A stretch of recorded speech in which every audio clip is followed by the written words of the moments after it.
জানি না। দয়া করে সকলের গুনাহ মাফ করে দেন। সকলের মনের নেক আশা আকাঙ্ক্ষা তুমি জানো মালিক, আমরা জানি না, আমরা কেউ জানি না, আমরা হয়তো বুঝতেও পারি না কখন কি প্রয়োজন, তুমি সবই বুঝো। দয়া করে সকলের মনের আশা, সঠিক আশাগুলো পূর্ণ করে দিন।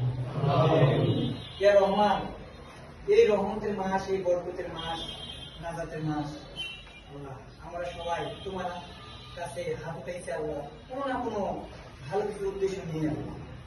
তাই আমাদের এই ভালো উদ্দেশ্যগুলো অবশ্যই আপনি পূরণ করে দিন।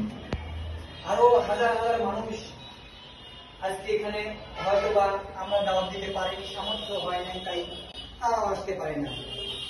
এই কঠিন ভবিষ্যৎ যাতে ভালো হয়, আমার বড় ভাইরা আছে, আমার শিক্ষকরা আছে, ওনারা সহি সালামতে পরিবার বুকে যে ভালো কিছু করে এবং পরিবারের সুখ শান্তি বোঝা রাখতে পারে, শিক্ষক বিদ্যমান।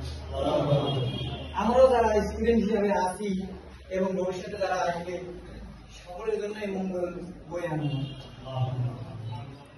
অনেক ভাইয়ারা মুষ্টাভুক্ত আছে,